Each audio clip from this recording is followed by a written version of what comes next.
आचार्य जी, आप दावा करते हैं कि आपके पास एक ऐसे सत्य की पहुंच है जो भाषा, मन और इंद्रियों से परे। मेरे पास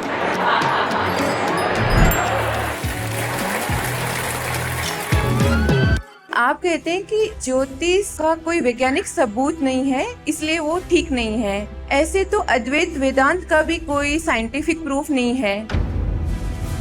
और आप कहते हैं कि आध्यात्म जो है वो विज्ञान और संविधान से भी ऊपर है। ये क्या पागलपन है? तुम किस चीज की तुलना किस चीज से कर रहे हो? वेदांत को सर्वोच्च दर्शन इसलिए मानता हूं क्योंकि वो दुनिया जहान की बातें बाद में करता है, सबसे पहले हमारी धर्म ग्रंथों में जाति प्रथा का क्लियर मेंशन है। शंकराचार्य आज भी इसे मानते हैं। बस इतना हमें समझ में आता है, प्यार है कि नहीं। शंकराचार्य क्या भगवान उतर करके यहाँ बोले कि जाति भेद करो, छुआछूत करो, मैं तो ना मानूं?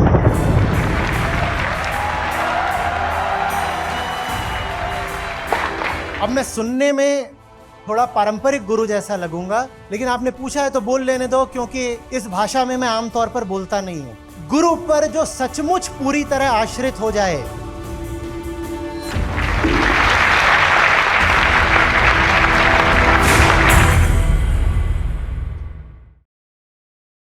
प्रणाम आचार्य जी, मेरा नाम आकांक्षा है। मेरे मन में काफी टाइम से कुछ प्रश्न चल रहे थे, बट मैं आपसे पूछ नहीं पा रही थी, संकोच था। आज हम ऋषिकेश में हैं, तो मैं सोच रही हूँ इस मौके पर मैं आपसे पूछ ही लेती हूँ। तो मैं लिख के लाई हूँ, वन बाय वन, क्या मैं आपसे पूछ सकती हूँ? आचार्य जी, आप कहते हैं कि ज्योतिष का कोई वैज्ञानिक सबूत नहीं है, इसलिए वो ठीक नहीं है। ऐसे तो अद्वैत वेदांत का भी कोई साइंटिफिक प्रूफ नहीं है। तो विज्ञान की कसौटी पर सिर्फ ज्योतिष को क्यों परखा जा रहा है, आपके अपने दार्शनिक दावों को क्यों नहीं? आप कह रही हैं कि आचार्य जी आप ज्योतिष को खारिज करते हैं क्योंकि वो अवैज्ञानिक है और उसका कोई वैज्ञानिक सबूत नहीं होता। तो वैज्ञानिक सबूत तो अद्वैत वेदांत का भी नहीं है, तो आप उसको क्यों नहीं खारिज कर देते? अरे बाबा, दो अलग अलग आयाम हैं, दो बहुत अलग क्षेत्र हैं, दो अलग कोटियां हैं, कैटेगरीज हैं, इनको आपस में क्यों मिला रहे हो? ज्योतिष जो बोलता है उसकी परख विज्ञान को करनी पड़ेगी, क्योंकि ज्योतिष भौतिक दावे करता है, मटेरियल को लेकर के कुछ बोलता है, जगत को लेकर के भविष्यवाणियां करता है और दावे रखता है। और वो क्षेत्र किसका है? विज्ञान का। तो विज्ञान कहेगा अच्छा ठीक है, तुम कह रहे हो कि शनि की फलानी अवस्था से मनुष्य पर यह प्रभाव पड़ेगा, तो हम नापे लेते हैं कि शनि से मनुष्य पर कितना पड़ता है। वो क्षेत्र विज्ञान का है भाई। तो इसीलिए ज्योतिष जो कुछ कह रहा है उसको विज्ञान की कसौटी पर परखना पड़ेगा। और वेदांत जो कह रहा है वो बात अहंकार के लिए है मात्र, और अहंकार विज्ञान की परिभाषा से ही बाहर का है। भूलना नहीं कि विज्ञान परिभाषा से ही ऑब्जेक्टिव होता है, और अहंकार क्या है? सब्जेक्ट है। विज्ञान बात करता है इसकी इसकी इसकी इसकी, और अहंकार यहां है। विज्ञान की किसी भी किताब में, किसी परिभाषा में, किसी साइंटिफिक इक्वेशन में सेल्फ नाम का वेरिएबल देखा है? आई नाम का कोई वेरिएबल या कांस्टेंट कुछ भी देखा है? आई डिनोटिंग द सेल्फ देखा है क्या? तो बात क्या साफ नहीं है कि विज्ञान सेल्फ की बात ही नहीं करना चाहता? विज्ञान सिर्फ किसकी बात करना चाहता है, और बहुत ईमानदारी से बात करता है विज्ञान?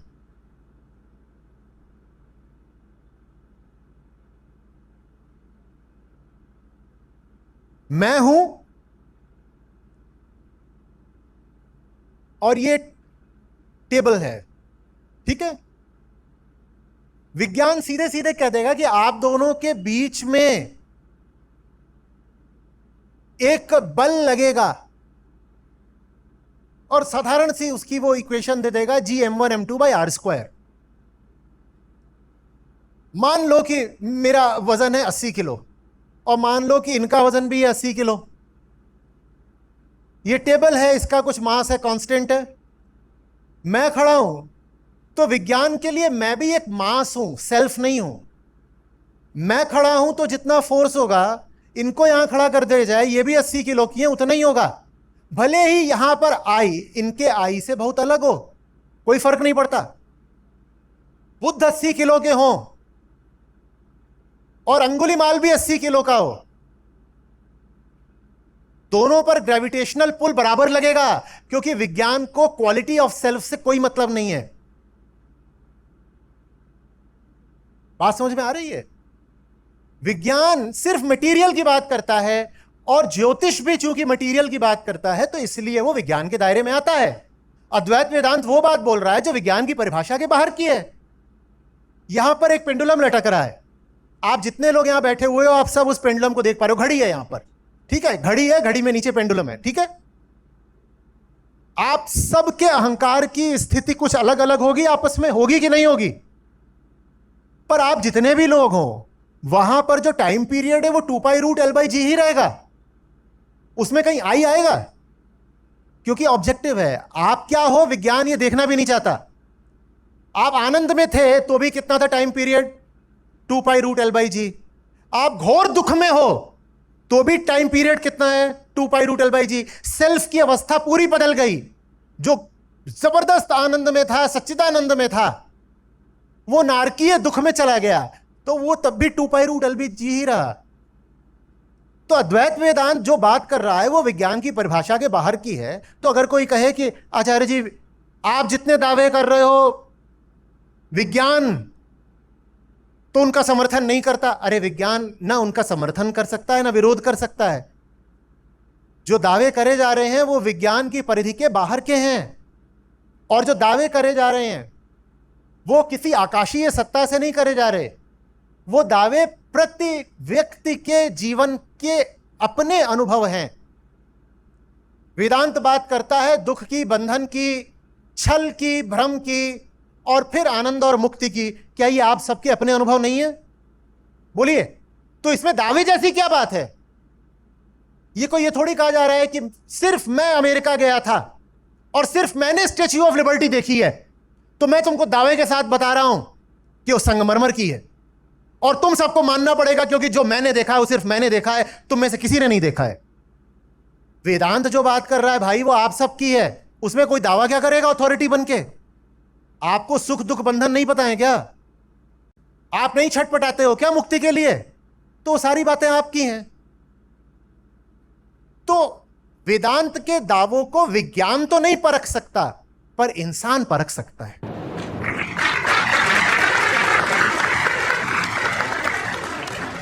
और ये बात बड़ी विचित्र है, मतलब ये आपसे कुछ नहीं कर रहा हूं, आप सारे प्रश्न पूछिएगा। पर अगर कोई ये कहता है कि वेदांत की बात भी तो वैज्ञानिक नहीं है, तो ये लगभग ऐसी सी बात है कि कोई कहे कि पेंडुलम से प्यार नापना है, पेंडुलम से प्यार नापना है। भाई तुम ऐसी चीज को ऐसी चीज से जोड़ रहे हो जो जुड़ ही नहीं सकते। थर्मामीटर से ज्ञान नापना है। आचार्य जी हमने थर्मामीटर लगाया, आपका भी 98.4 आया, इसका मतलब आप में भी उतना ही अज्ञान है जितना सब में है। ये क्या पागलपन है? तुम किस चीज की तुलना किस चीज से कर रहे हो? वैसे ये लोग आ जाते हैं, कहते हैं, आप बार बार कहते हो आत्मा आत्मा, ब्रह्म ब्रह्म। आप बुरा नहीं मान रहे ना?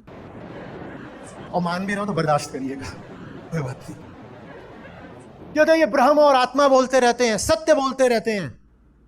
अरे ब्रह्म का कोई ठोस साइंटिफिक सबूत है क्या? और अगर ब्रह्म का कोई साइंटिफिक सबूत नहीं है तो ब्रह्म भी तो सुपरस्टिशन है। झुन्नू वैज्ञानिक हो गया,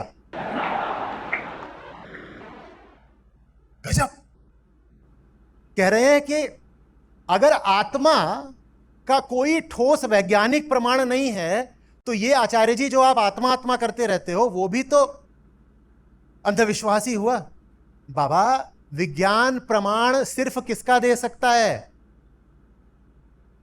पदार्थ के होने या ना होने का। आत्मा, पहली बात पदार्थ नहीं, दूसरी बात आत्मा वो जो कुछ भी नहीं, तो विज्ञान उसका प्रमाण कहां से लाएगा?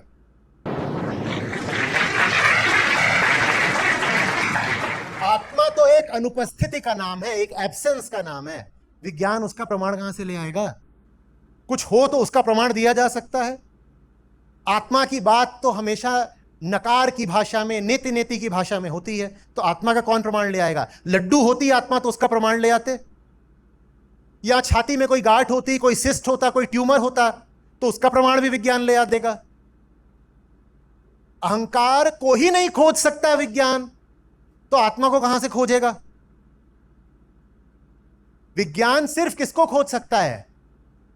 वो जिसकी मटेरियल प्रॉपर्टीज हो, जिसका मास हो, हाँ, जिसकी टाइम में कुछ स्टेबिलिटी, ड्यूरेबिलिटी हो, जिसको किसी इंस्ट्रूमेंट से मेजर करा जा सकता हो, सिर्फ उसको विज्ञान कहेगा कि वो है। ऐसे समझ लो कि जो कुछ तुम्हारी इंद्रियों में आता है ना, बस वही विज्ञान का क्षेत्र है। तुम्हारी इंद्रियों में भौतिक पदार्थ आते हैं और तुम्हारे मन में परिभाषाएं आती हैं, तो यही विज्ञान का क्षेत्र है। विज्ञान और इंद्रियां, इंद्रियों में मन को भी शामिल कर रहा हूं, मन बुद्धि सब, अंतःकरण। विज्ञान और इंद्रियां एक साथ चलते हैं। आत्मा क्या इंद्रियों का विषय है? जब आत्मा इंद्रियों का विषय नहीं तो आत्मा विज्ञान का विषय कहां से हो गया? पागल, ये कैसा बुद्धू जैसा सवाल है? आपको बुद्धू नहीं बोल रहा। बोलिए। आचार्य जी, मेरा अगला सवाल ये है कि कई बार आपने सेशंस में कहा है कि अगर आपकी फेवरेट फिलॉसफी पूछी जाए तो वो वेदांत है, और संयोग से आप हिंदू परिवार में जन्मे हैं। अगर आप मुस्लिम या ईसाई परिवार में पैदा होते तो क्या वेदांत आपकी फेवरेट फिलॉसफी होती? और अगर नहीं तो फिर वेदांत की सर्वश्रेष्ठता के दावे की निष्पक्षता की पुष्टि मैं कैसे करूं? तो मैं ये कह रहा हूं कि वेदांत को मान लो क्योंकि मैं हिंदू हूं। तुम्हें मानना पड़ेगा क्योंकि मैं हिंदू हूं, और हिंदू ही नहीं हूं, अरे ब्राह्मण हूं,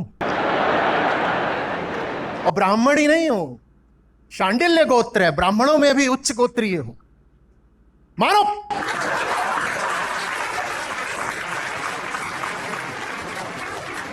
मानना पड़ेगा, ये बोल रहा हूं, ये बोल रहा हूं, या आपके सामने आपके दिल की बात रख रहा हूं, आपको अपना वंश बता रहा हूं, या आपके जीवन में आपके साथ आकर बैठ रहा हूं? बोलिए।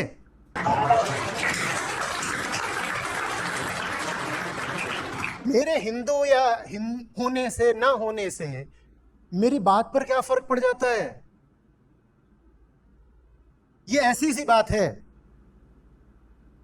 कि अगर आप न्यूटन्स इक्वेशंस का इस्तेमाल कर रही हैं तो मैं आपसे कहूं ईसाई हो गई क्या?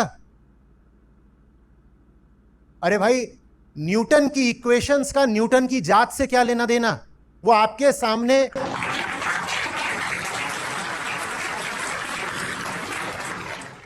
सामने प्रमाण के साथ कुछ तर्क रख रहा है। वो आपसे ये थोड़ी कह रहा है मेरी बात इसलिए मानो क्योंकि मैं क्रिश्चियन हूं। वो ये कह रहा है क्या? वो आपको अपनी ईसाइयत नहीं दे रहा, वो आपको अपनी डिराइव्ड इक्वेशंस दे रहा है from fundamental principles which come from general observations. सेब सिर्फ न्यूटन के लिए नहीं गिरता, आपके लिए भी गिरता है। ग्रेविटी सिर्फ न्यूटन को नहीं खींचती, आपको भी खींचती है। कैलकुलस में बात जो न्यूटन ने समझाई है वो कोई डिवाइन रेवलेशन नहीं है, वो फर्स्ट प्रिंसिपल्स का डिमॉन्स्ट्रेशन है। ऐसा डिमॉन्स्ट्रेशन जिसको आप भी इंडिपेंडेंटली वेरीफाई कर सकते हो। मैं भी आपसे जो बात बोल रहा हूं वो मेरे हिंदू होने से थोड़ी आ रही है। मैं आपसे वो बात बोल रहा हूं जो जनरल है, सार्वजनीन है, आपके जीवन की है, आप खुद उसकी पुष्टि कर सकते हो। अब आप पूछो कि अच्छा ठीक है, चलिए ये सब बातें तो आपने बोल दी, तो वेदांती क्यों चुना है? कारण बहुत सीधा है, आत्मा। और कितनी बार तो ये बोल चुका हूं, दिखा दो कोई और दर्शन जिसके केंद्र में आत्मा हो।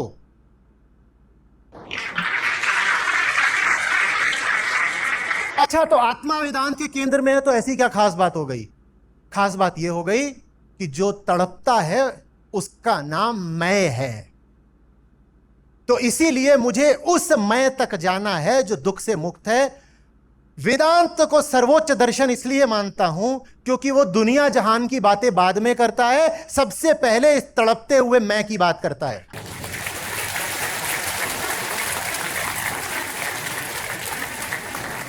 और कोई वजह नहीं है, बल्कि मुझे ये सुन के बड़ा अद्भुत लग रहा है कि आचार्य जी वेदांत की बात इसलिए करते हैं क्योंकि हिंदू हैं।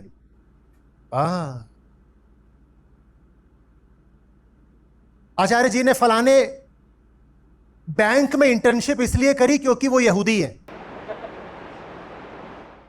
तो गजब हो गया। तो ऐसे में जो साहबे मेरे जिनके सामने सर झुकाता हूं, उनको लेके क्या बोलोगे? नीरू नीमा तो दोनों मुसलमान थे।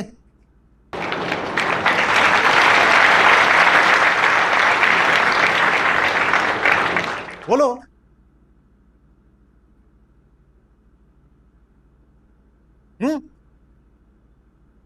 और हमने तो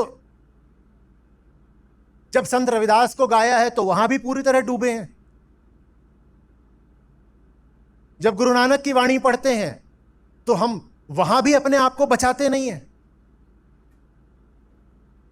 पूरा ही आप्लावित हो जाते हैं। और बाबा बुल्ले शाह, और बात तो मैंने बाइबल पर भी करी है, वो सब गायब हो गया। तो गीता मैं इसलिए बता रहा हूं क्योंकि मैं हिंदू हूं।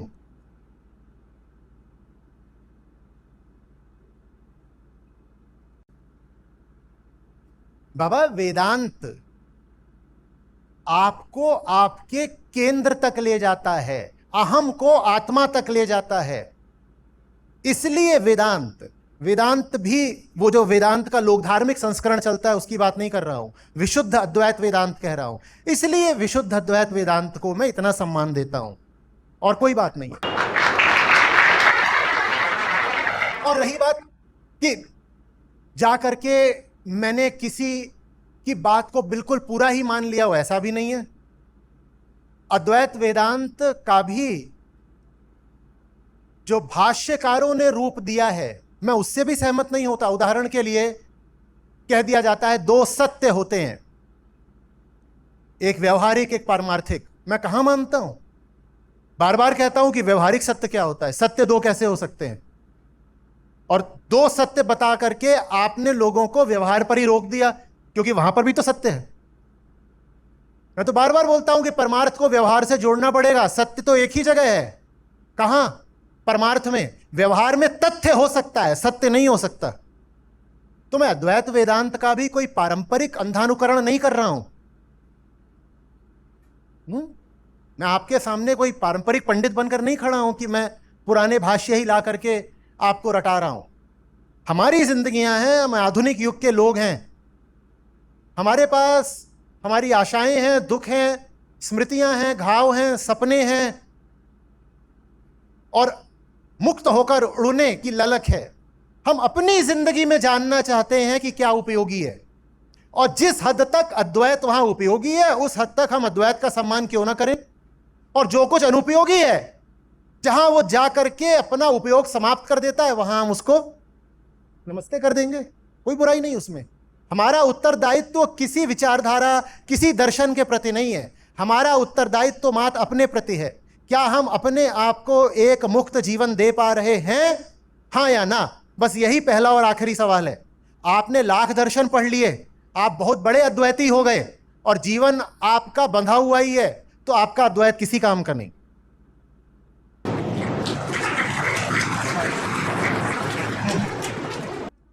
आचार्य जी, मेरा अगला सवाल ये है कि हमारी धर्म ग्रंथों में जैसे ऋग्वेद, पुराण, स्मृति, उपनिषदों में जाति प्रथा का क्लियर मेंशन है, और चारों शंकराचार्य आज भी इसे मानते हैं, और आप कहते हैं कि ये सनातन धारा की एक अशुद्धि है।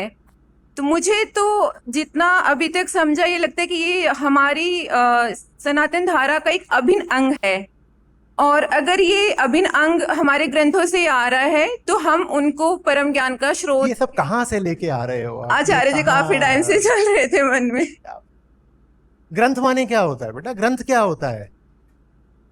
101 बार हम श्रुति और स्मृति का भेद कभी नहीं करी चर्चा। तो ये ग्रंथ बोल के आपने दोनों को एक में ही लपेट लिया। उपनिषद और मनुस्मृति एक हो गए। ये क्या कर रहे हो? क्या बोल रहे हो कि हमारे ग्रंथों में तो जाति का उल्लेख बार बार आता है? ग्रंथ माने क्या होता है? स्मृति तो आप भी लिख सकती हैं,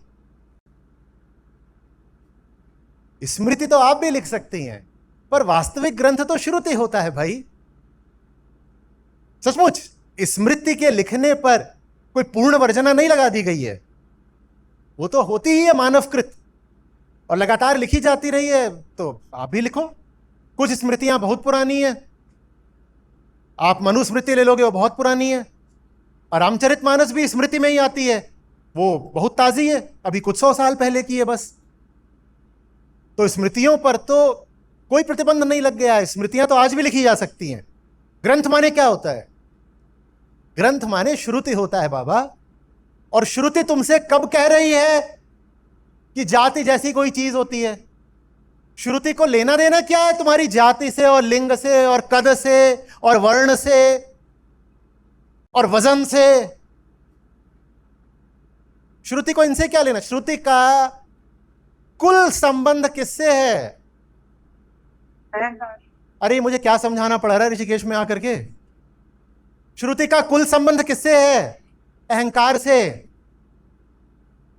जाति, ऋषियों के पास जाओगे और कहोगे कि वो मैं फलाने लिंग की स्त्री हूं, फलानी जाति की, और इतनी मेरी उम्र है तो मैं इस आश्रम की हूं, अभी गृहस्थ हूं, तो ऋषि ऐसे अपनी जटा खो जाएंगे, कहेंगे ये कौन सी भाषा, कौन सी अपरिचित भाषा की शब्दावली लेके आ गई तू कन्या? ऋषि पूछेंगे ये लिंग क्या होता है, ये जाति क्या होती है, ये वर्ण क्या होता है? हम तो इनकी परिभाषा ही भूल गए। श्रुति को इन सब से कोई लेना देना नहीं। श्रुति आपको सिर्फ और सिर्फ घायल, लहूलुहान, प्यासे लेकिन डरे हुए अहंकार की तरह देखती है। आप क्या हो ऋषियों की नजर में? किन ऋषियों की बात कर रहा हूं? जो श्रुतिकार हैं, जो मंत्र दृष्टा ऋषि हैं। उनकी दृष्टि में आप सिर्फ और सिर्फ एक लहूलुहान चेतना मात्र हो और कुछ नहीं। आप उनके सामने अमीर बन के खड़ी हो जाएंगी, उनको अमीरी समझ में आएगी ही नहीं। उनका कंपाइलर इस इनपुट को प्रोसेस ही नहीं कर पाएगा। आप कहोगे रिच रिच रिच, वो कहेगा सिंटेक्स एरर। हमें समझ में ही नहीं आ रहा रिच माने क्या होता है। हमें बस एक बात समझ में आती है, तुम्हारे अहंकार की अभी हालत कैसी है, तुम में तड़प कितनी है, वो बस ये पूछते हैं और नहीं पूछते कुछ आपसे। आप कहोगे मैं 4 बच्चों की अम्मा हूं, वो कहेंगे हमें समझ में ही नहीं आ रहा। आप कहोगे नहीं मैं विवाहित ही नहीं हूं, वो कहेंगे ये भी हमें समझ में नहीं आ रहा। आप कहोगे अरे मैं पुण्यात्मा हूं, सिंटेक्स एरर, इतने बैड इनपुट। आप कहोगे अरे मैं दुराचारिणी हूं, मैं महापापिनी हूं, वो कहेंगे हमें यह भी समझ में नहीं आ रहा। आप कहोगे मैंने जीवन भर शुभ किया है, वो कहेंगे नहीं समझ में आ रहा। आप कहोगे मैंने जीवन भर अशुभ किया है, नहीं समझ। आप कहोगे मैं सबसे ऊंची जात की, सबसे ऊंचे वर्ण की हूं, नहीं आ रहा। आप कहोगे मैं अछूत हूं, मैं तो वर्ण व्यवस्था से ही परित्यक्त हूं, तो कहेंगे हमें यह भी नहीं समझ में आ रहा। तो अब आप खींच जाओगे और खिंचा के पूछोगे ये तो समझ में क्या आता है? वो कहेंगे बस इतना हमें समझ में आता है कि प्यार है कि नहीं।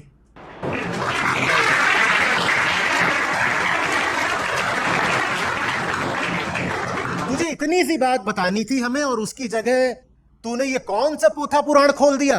मेरे पास इतने पैसे हैं, मेरे पास इतने पति हैं, मेरे पास इतने बच्चे हैं, मेरे पास इतनी डिग्रियां हैं, ऐसा अनुभव कर दिया, मैंने ऐसे पुण्य संचित करे हैं। तू ये क्या मेरे सामने पोथा खोल के बैठ गई।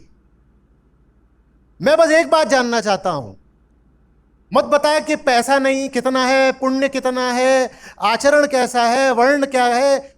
इतना बता दे प्यार है कि नहीं। और प्यार की परिभाषा क्या?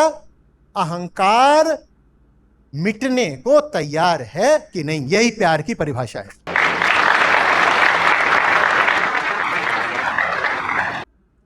तो ये कहां का प्रोपेगेंडा है कि हमारे तो सारे ग्रंथ जाति से भरे हुए हैं। ये प्रोपेगेंडा वही चला सकते हैं जिन्होंने श्रुति ग्रंथ कभी खोल के ही नहीं देखे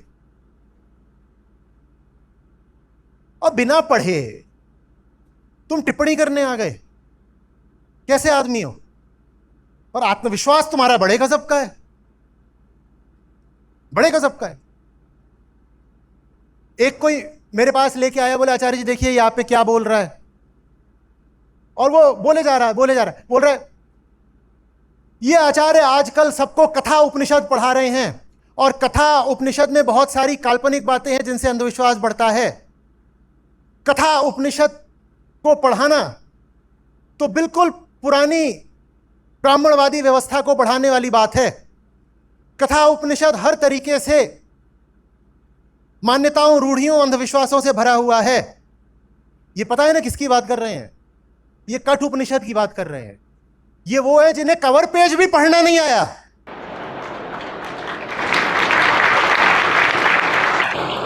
अंग्रेजी में कहीं खोल करके इन्होंने कठ को KATHA पढ़ लिया और उसको ये कथा उपनिषद बताए जा रहे हैं।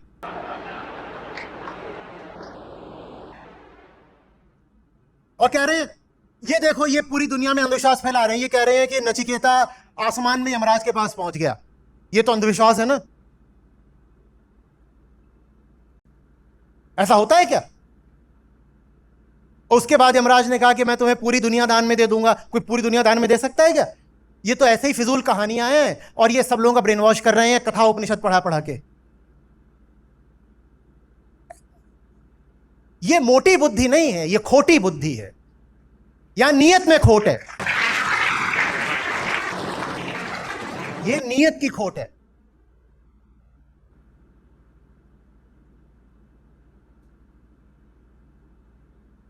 तुम्हें सिंबॉलिज्म समझ में नहीं आता, तुम्हें प्रतीकात्मकता का अर्थ कुछ पल्ले नहीं पड़ता।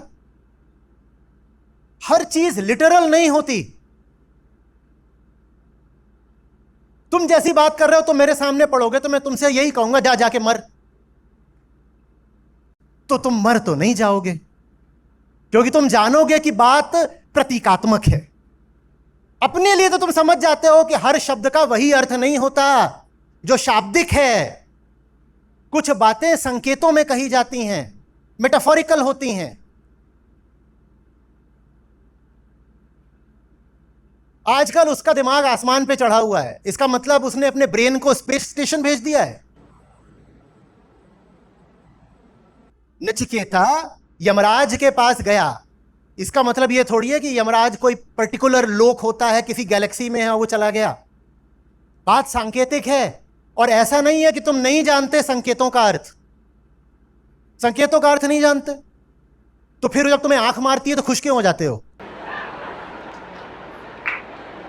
फिर तो तुम्हें यही सोचना चाहिए कि उसकी आंख में कुछ बीमारी है, दवाई लेके चले जाओ। जानते तुम भी भली भांति हो कि जीवन संकेतों पर चलता है, पर श्रुति जब संकेतों में बात करती है तो तुम उसको लिटरली लेना चाहते हो। यह खोटी बुद्धि है, यह नियत की खराबी है। तुम एजेंडा चला रहे हो, तुम्हारे पास प्रोपेगेंडा है और कोई बात नहीं है। आपको नहीं कह रहा हूं, है और कुछ है? सर इसी पे फॉलोअप क्वेश्चन है। गीता में श्री कृष्ण जी ने कहा है कि स्वधर्मे निधनम श्रेय, पर धर्मो भयावह है। पारंपरिक भाष्यकार भी इसे जन्म की जाति से जोड़ते हैं, आप इसे स्वभाव और गुण से जोड़ते हैं। तो आचार्य जी, कौन सी व्याख्या मूल संदर्भ के ज्यादा करीब है? और मैं ये जानना चाहती हूँ कि आप इसे पुनर्व्याख्या कहेंगे बजाय कि असली अर्थ श्लोक का? पुनर्व्याख्या करने की क्या जरूरत है? पुनर्व्याख्या माने क्या होता है? व्याख्या पर किसी का विशेषाधिकार होता है क्या? आप थोड़ी देर पहले बोल रही थी कि सब लोग जाति मानते आए हैं, शंकराचार्य लोग जाति मानते आए हैं, तो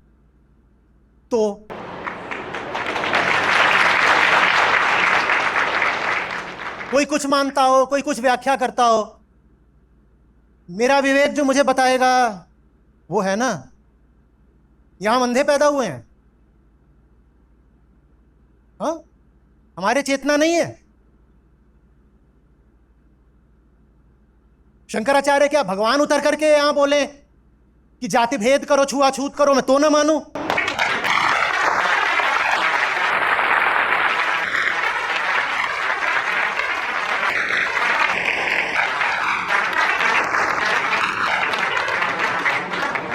ये बार बार क्या बात है कि आप जो व्याख्या दे रहे हैं वो पारंपरिक व्याख्या से अलग है। अलग है तो ताली बजाओ ना, मैं कुछ नया कर रहा हूं।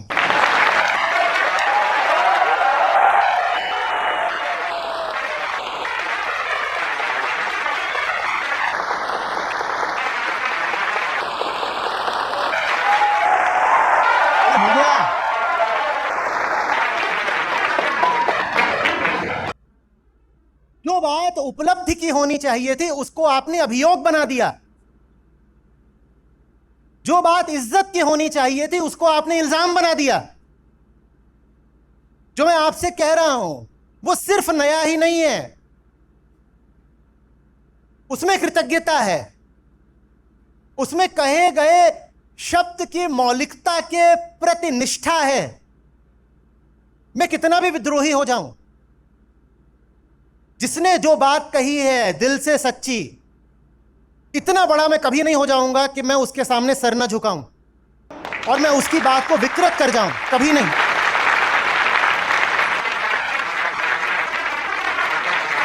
अरे भाई, श्रुति नहीं मानती जाति को। मेरे आसपास का समाज मानता है जाति को, बिल्कुल मानता है जाति को, पर मेरे इतनी औकात नहीं कि मैं अपने पूर्वाग्रह ले जाकर के श्रुति के ऊपर डाल दूं। ये नहीं करने वाला, मैं कभी भी नहीं करने वाला। इतनी कृतज्ञता सब में होनी चाहिए।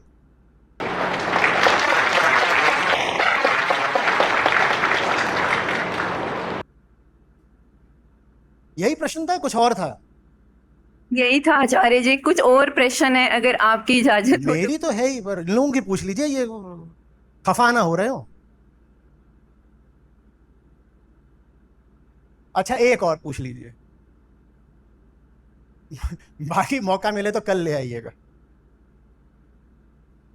आचार्य जी, आप दावा करते हैं कि आपके पास एक ऐसे सत्य की पहुंच है जो भाषा, मन और इंद्रियों से परे है।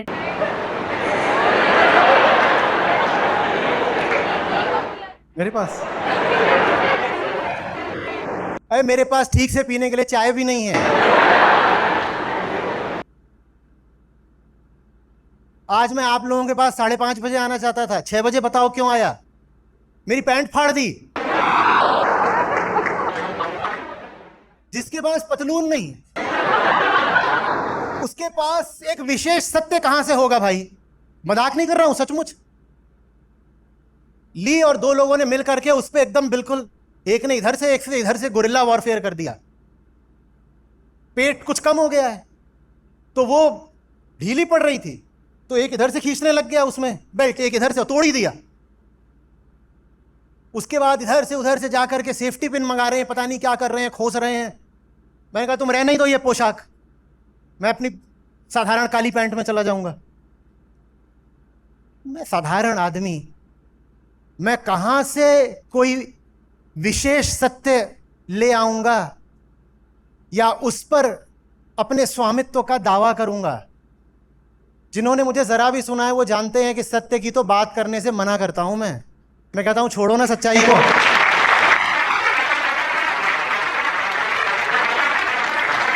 हमारा सरोकार झूठ से है, सच से नहीं है, क्योंकि हमारी जिंदगी में क्या भरा हुआ है? कभी बोला कि मैं तुम्हें सच ला के दूंगा? मुझे ही नहीं है, आपको कहां से ला? ये सब खेल हम नहीं खेलते बाबा, कि मेरे पास सत्य है। और भक्तजनों, अभी यहां से उठा के ऐसे, ये कितना भी गिर जाऊं इतना नहीं गिरने वाला, ये कभी नहीं करूंगा।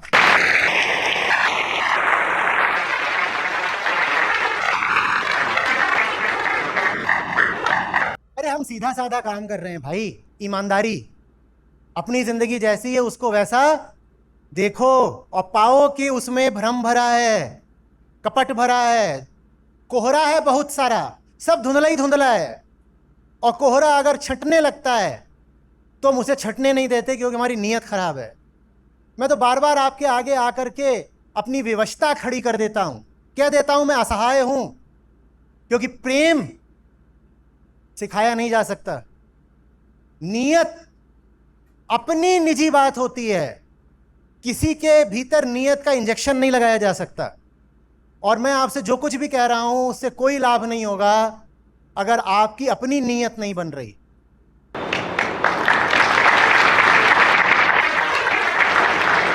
हो गया। धन्यवाद आचार्य जी। कुछ मनन करिएगा और उसके बाद भी प्रश्न बचे हों तो कल आ जाइएगा, ठीक है? हाँ, आगे बढ़िए।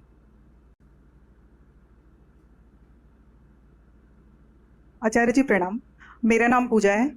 आचार्य जी, मैं गीता सत्रों से 3 सालों से जुड़ी हुई हूँ, और जब मैं आपको सुनती हूँ और आपकी बातों को लोगों तक लेकर जाती हूँ तो उनके काफ़ी सारे सवाल होते हैं, जैसे मेरे भी मन में कुछ तर्क उठते हैं।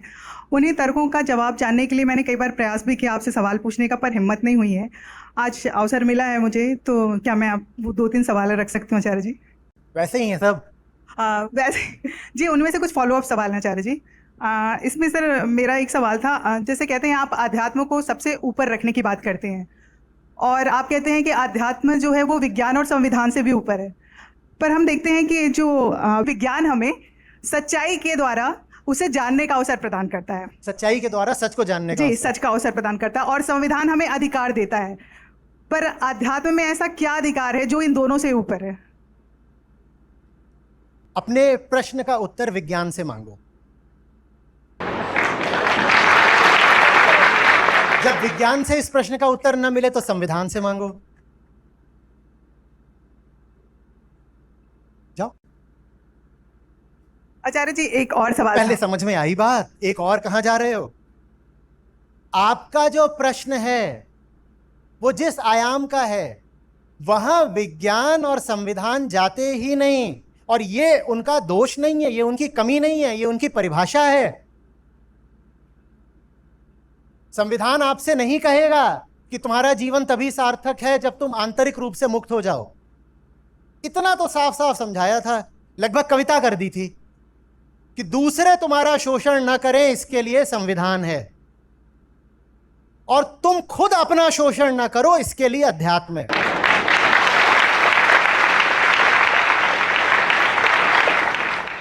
संविधान यही तो करेगा कि तुम्हें मौलिक अधिकार दे देगा। हाँ, सत्ता के जितने स्तंभ होते हैं उन सब की सीमाएं निर्धारित कर देगा, यही सब तो करेगा। ठीक, नागरिक के इतने अधिकार हैं, सरकार के इतने अधिकार हैं। नागरिक चाहे तो न्यायपालिका के पास जा सकता है, और सरकार भी अगर नागरिक के प्रति कार्रवाई करना चाहती है तो उसे भी न्यायपालिका के माध्यम से ही करनी पड़ेगी। ये सब बातें हैं जो संविधान में आपको मिल जाती हैं। एक नागरिक दूसरे नागरिक के ऊपर चढ़ नहीं सकता, एक नागरिक को दूसरे नागरिक से समान अधिकार ही मिलेंगे। नागरिक तो नागरिक, सरकार भी नहीं चढ़ सकती आपके ऊपर। सरकार भी आपका शोषण करे तो आप कोर्ट जा सकते हो। यह सब काम संविधान आपके लिए बखूबी कर देता है, और बहुत सुंदर संविधान है हमारा। इसी संविधान के पक्ष में बार बार बोलने के कारण न जाने कितने लोग मुझसे बहुत खफा हैं। ये वो चाहते हैं कि संविधान ही बदल डालें, और जब मैं कहता हूं हमारा संविधान तो पहले ही बहुत दुरुस्त है, इसको बदलोगे क्या तुम, तो नाराज हो जाते हैं। मैं संविधान के पक्ष में बोलता हूं, लेकिन सीमाएं जानता हूं भाई उसकी। बहुत खूबसूरत कार हो सकती है रॉल्स रॉयस, पर उड़ेगी थोड़ी। मैं उसकी तारीफ करूंगा पर उसकी सीमाएं जानता हूं। और संविधान ने अपनी सीमाएं स्वयं निर्धारित करी हैं। संविधान सामाजिक क्षेत्र का है, संविधान राजनीतिक क्षेत्र का है, संविधान आपको आर्थिक अधिकार भी देता है। पर आपके भीतर क्या चल रहा है, संविधान को इससे आप डिप्रेशन के शिकार हो, क्योंकि आपने खुद ही अपनी जिंदगी में उल्टे पुल्टे चुनाव कर लिए। न्यायपालिका आपकी मदद नहीं कर सकती, संविधान इसमें आपकी कोई मदद नहीं कर पाएगा। हां, इसमें उपनिषद आपकी मदद कर देंगे। बात समझ में आ रही है? और चूंकि दूसरे हमारे दुश्मन बाद में होते हैं, हम पहले अपने दुश्मन स्वयं होते हैं, इसलिए मैं कहता हूं कि संविधान तो निश्चित रूप से आपका मित्र है, पर उससे भी आपका बड़ा जो मित्र है वो अध्यात्म है। कारण बहुत सीधा है, आप खुद अपने सबसे बड़े दुश्मन हैं। तो इसीलिए आपको अपना सबसे बड़ा मित्र भी वो चाहिए जो आपसे आपकी बात करे, मैं कौन हूं। बात समझ में आई? यही बात विज्ञान पर भी लागू होती है। अब मैं अंधविश्वासियों को लताड़ता हूं तो लोग नाराज हैं, मैं बार बार विज्ञान के गुण गाता हूं तो लोग नाराज हैं। और यहां आप मुझ पर इल्जाम ये लगा रहे हो कि आप विज्ञान को नीचा क्यों मानते हो। पहले तय कर लो, मैं नीचा मानता हूं कि ऊंचा मानता हूं। इधर वाले मुझसे नाराज हैं कि हर समय इतनी तार्किक और वैज्ञानिक बात क्यों करता रहते हैं। वो मुझे नाम देते हैं द रेशनल स्पिरिचुअलिस्ट। और इधर वाले मुझसे नाराज हैं, कह रहे हैं विज्ञान को नीचा मानता है अध्यात्म से। पहले तय कर लो कि नीचा मानता हूं कि ऊंचा मानता हूं। न नीचा मानता हूं न ऊंचा मानता हूं, मैं उसे उसकी सही जगह देता हूं। विज्ञान की सही जगह यहां है। यहां की दुनिया में क्या होना चाहिए? विज्ञान। और यहां की दुनिया में क्या होना चाहिए? विज्ञान आपको नहीं बता पाएगा कि आप जिसके इश्क में बावले हुए जा रहे हो वो जहरीला है आपके लिए। कोई साइंटिफिक टेस्ट नहीं है आपको ये बताने के लिए। पर यह बात आपको अध्यात्म बता सकता है, आपको आत्मावलोकन के लिए प्रेरित करके। साइंस नहीं बता पाएगा। और संविधान तो बस ये कह देगा, हां हमने तुम्हें हक दिया है, अपने हिसाब से अपना साथी चुन लो। तुम अगर गधवे को भी अपना साथी बना रहे हो तो संविधान आपत्ति नहीं करेगा। तुम इसको कहां गया यार, तुम उसको जुदा मत किया करो, कहां है, लेके आओ उसको।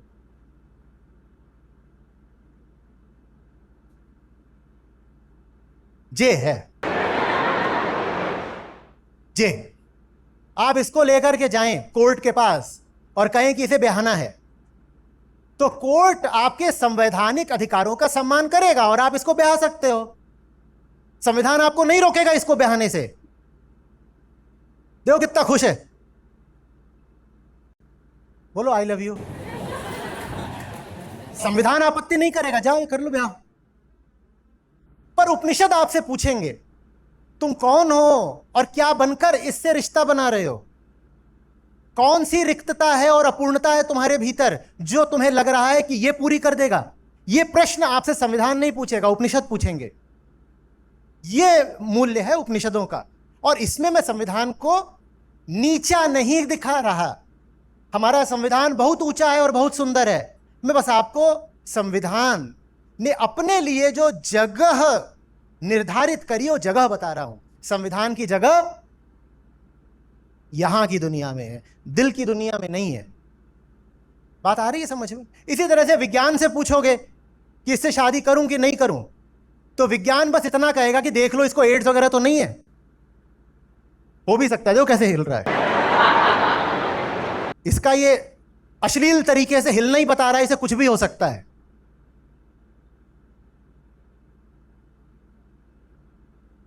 यतेंद्र जी पता नहीं क्या समझ लेते हैं, हर बार मैं सीधे साधे तरीके से इतनी सीधी बात कह रहा हूं, बेचारा कांप रहा है, इसे बुखार है। आपने क्या देख लिया? तो आप विज्ञान से पूछेंगे कि इसको ब्याहूं कि नहीं ब्याहूं, तो विज्ञान तो बस यही कहेगा कि इसकी बीमारियां वगैरह देख लो, ब्याह लो। विज्ञान भी आपसे पूछने नहीं आएगा कि प्यार है कि नहीं है, उपनिषद पूछेंगे। यह अंतर है।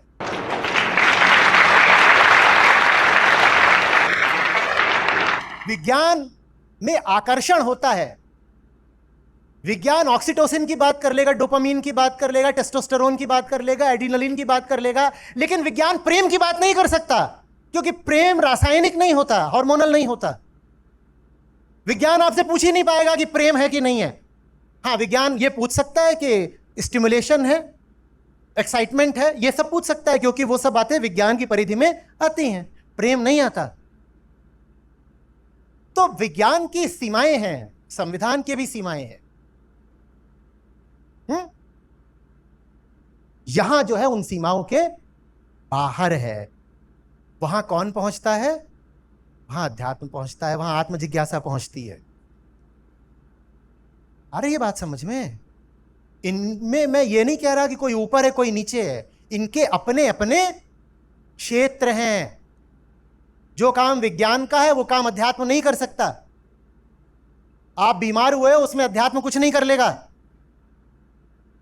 आपको वायरस लग गया है, अध्यात्म क्या करे अब इसमें? वायरस लग गया है तो जाओ उसका कुछ इलाज कराओ, वो डॉक्टर करेगा, विज्ञान करेगा। कोरोना के समय पे लोग आते थे, बोलते थे कि वो मंत्र मारकर कोरोना ठीक हो जाएगा, गंगा जल, गौमूत्र और बहुत सारी चरणामृत पी करके, पंचगव्य से कोरोना ठीक हो जाएगा। और तब भी मुझ पे बहुत नाराज हुए कि बोल रहे हैं कि नहीं, ऐसे नहीं ठीक होता। अरे नहीं होता भाई, मंत्रों से कोरोना नहीं ठीक होगा। वो जगह विज्ञान की है, वहां अध्यात्म कुछ नहीं कर सकता। जो जगह जिसकी है वो जगह देना सीखो, ठीक है?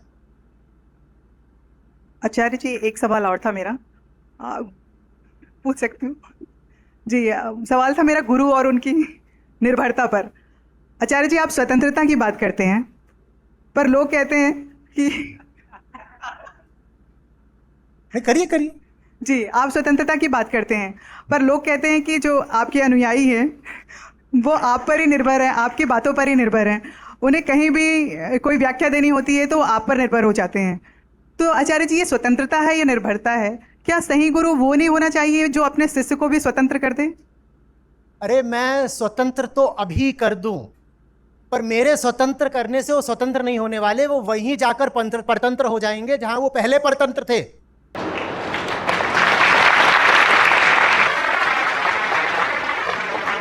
अभी गीता परीक्षा में आपको एक विकल्प दिया था, रविंद्रनाथ ठाकुर का था कि मिट्टी से स्वतंत्र हो जाना वृक्ष के लिए आजादी नहीं होती, मौत होती है।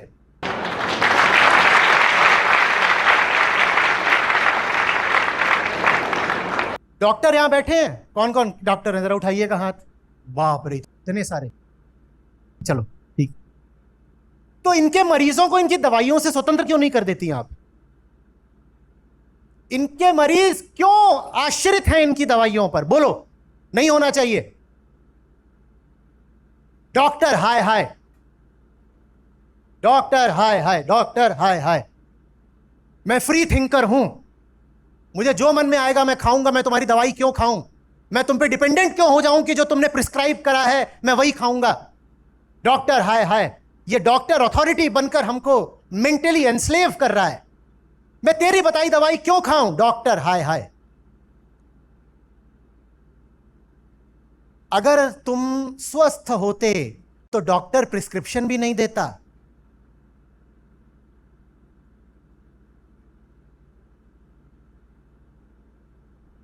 मरीज के लिए दवाई छोड़ना आजादी की बात नहीं होती है, पागलपन होता है। पर जब अहंकार ये मानने को तैयार ही ना हो कि वो मरीज है, तो वो दवाई को भी फिर बंधन कहेगा। कुल मिलाकर के दावा यह है कि मैं जैसा हूं ठीक हूं, मुझे दवाई क्यों दे रहे हो? तुम्हारी दवाई नहीं है ये, दवाई तुम्हारी तानाशाही का सबूत है। तुम चिकित्सक नहीं हो, तुम हुक्मरान हो। मैं नहीं ले रहा तुम्हारा प्रिस्क्रिप्शन। चलो सब मिल करके सामूहिक दहन करते हैं प्रिस्क्रिप्शंस का। अपने अपने प्रिस्क्रिप्शंस लेके आओ, सब मिलके आग लगाते हैं। क्योंकि ये डॉक्टर कौन होता है बताने वाला कि मेरे मुंह के अंदर क्या जाएगा और कितने बजे जाएगा और कितना जाएगा? मेरी मर्जी। तू दवाई का पूरा डब्बा लेके आ, मैं पूरी अभी खाऊंगा। क्यों रे, है ना? एक तो ये बता रहा है क्या खाना है, दूसरे बता रहा है कब खाना है, ऊपर से ये भी बता रहा है कितना खाना है। इससे बड़ी गुलामी कोई हो सकती है? ऐसी गुलामी सर पे रखिए।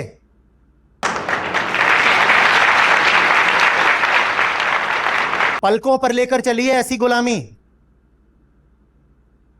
यही वो गुलामी है जो आजाद कर देगी।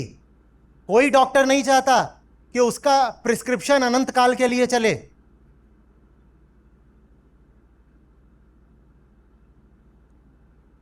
बात आ रही है समझ में?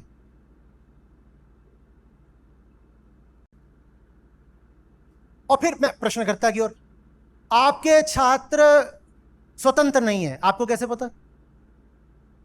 आपको कैसे पता? और ये जो आप 1,500 लोगों के बीच खड़े होकर दावा कर रही हैं, अगर इन्होंने अपनी स्वतंत्रता का प्रदर्शन कर दिया तो ये कैसा दावा है? और ये नई चीज चल रही है कि आचार्य जी तो ठीक है पर उनके छात्र जो हैं वो एकदम ही, आप जानो, देख लो, बोल रहे हैं आचार्य जी के छात्र इन्हें को समझ में नहीं आता है, ये बस रटी रटाई बातें बोलते रहते हैं। आप देख लो, आप पर आक्षेप है, आपको उसका क्या जवाब देना है? अरे अगर रटी रटाई बातें भी बोल रहे होते तो परीक्षा में इतने कम नंबर पाते? ये तो रट भी नहीं पा रहे।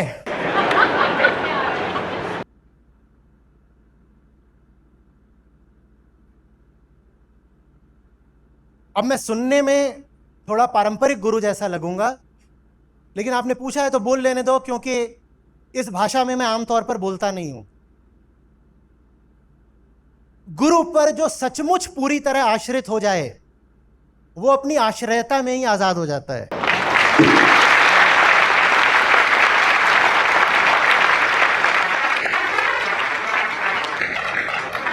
तो आप जो इल्जाम लगा रही हैं स्थिति उसकी बल्कि उल्टी है। ये सब 2 नहीं 5-5 10-10 नावों पे सवार लोग हैं। कई तो ऋषिकेश आए हैं तो लगे हाथ मौके का फायदा उठा के लोक धर्म के अड्डे भी घूम आए होंगे। कईयों ने तो जो आए भी नहीं यहां पे वो कम्युनिटी में लिख रहे हैं कि जितने लोग ऋषिकेश गए हैं मैं उनको बताना चाहता हूं फलानी जगह फलाने बाबा का अड्डा है, वहां जरूर जाना, और लिंक विंक भेजा है। अब बस यही है कि वो अभी मैं बोल रहा हूं तो देख भी नहीं पा रहे होंगे, क्योंकि ऐसा लिंक जैसे ही आता है, हमारी एक बैठी हुई है एकदम विचित्र टीम, वो तुरंत इजेक्ट का बटन दबाती है, डिलीट नहीं, इजेक्ट। इजेक्ट समझते हो ना?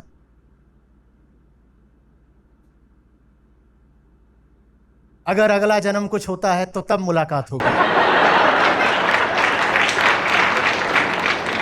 आप लोग भी अपने व्यवहार का ध्यान रखा करो कम्युनिटी पर। कोई स्पष्टीकरण नहीं दिया जाएगा, बस वो बटन दब जाएगा। कुछ नहीं तो 200-400 लोग रहे होंगे जो यहां आना चाहते थे, उपस्थित नहीं है, और संस्था ने उन्हें कोई स्पष्टीकरण भी नहीं दिया। कोई स्पष्टीकरण नहीं दिया जाएगा, कुछ नहीं बताएंगे।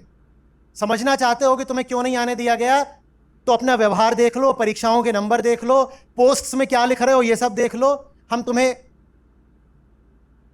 बताने नहीं आएंगे कि संस्था ने तुम्हें वर्जित क्यों कर दिया या संस्था ने तुम्हें निकाल क्यों दिया। अपने बर्ताव का ख्याल रखो, हम अकाउंटेबल नहीं हैं, और इतना हमारे पास समय भी नहीं है कि 1,00,000-1.5 लाख लोगों में एक एक व्यक्ति को जाकर बताएं कि देखो तुम जो लिख रहे हो उसमें गलत क्या है, तुम जो लिख रहे हो उसमें क्या हानिकारक है और विषैला है, तुम खुद देखो। तुम कोई प्रश्न पूछ रहे हो, तुम कोई आपत्ति कर रहे हो, तुम कोई इल्जाम लगा रहे हो, अरे दे तो दिया फ्रेमवर्क, पहले वहां जाकर पूछ लो।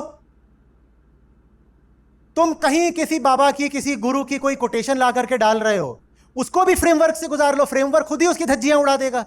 उल्टे तुम वो सब ला करके कम्युनिटी पर डाल रहे हो, कम्युनिटी में जहर घोल रहे हो।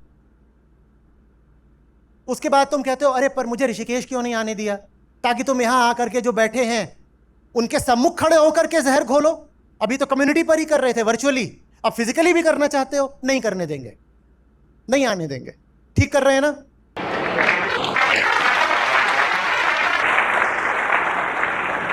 आपको कुछ बोल थोड़ी रहा हूं,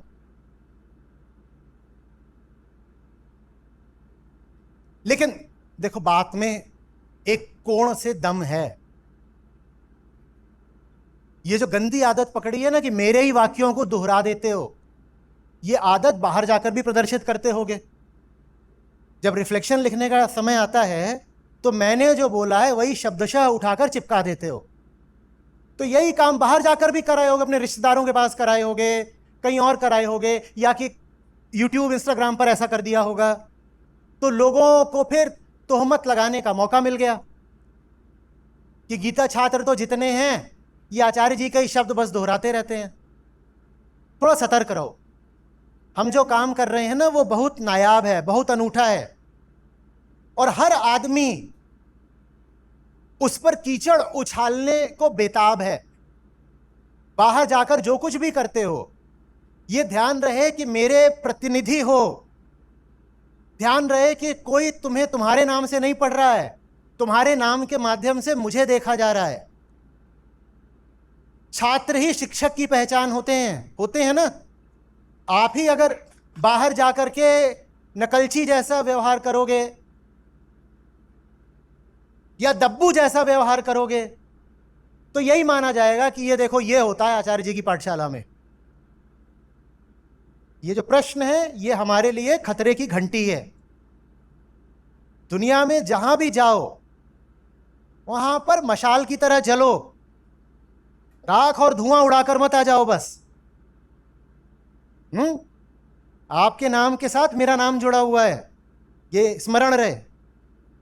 हाँ, एक आखिरी सवाल था आचार्य जी, पूछ सकती हूँ?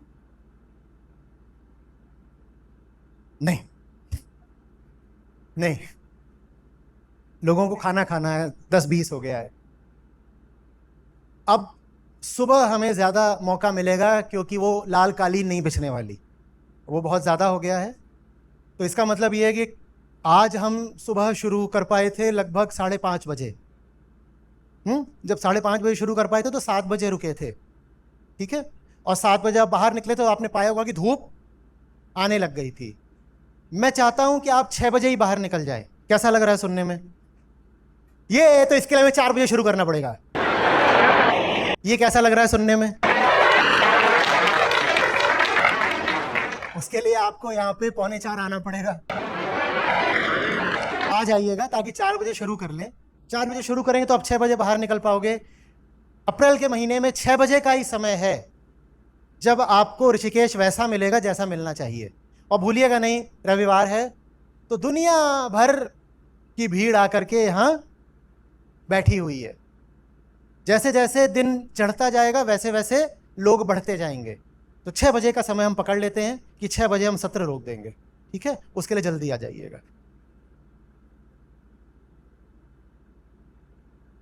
आपको खुशी होगी इस नाते जो हमारी अपनी ऐप है जिसमें हमारे गीता और बाकी सब कार्यक्रम चलते हैं। यहाँ पर बुद्ध हैं, गीता है, उपनिषद हैं, अष्टावक्र हैं। ये मुझे मिले, मेरी ज़िंदगी बदली, ये तुम्हें मिलेंगे तुम्हारी ज़िंदगी भी बदलेगी। सच पूछिए तो मतलब लाखों नहीं तो कम से कम हज़ारों ज़िंदगियाँ तो हैं जो बिल्कुल बदली हैं।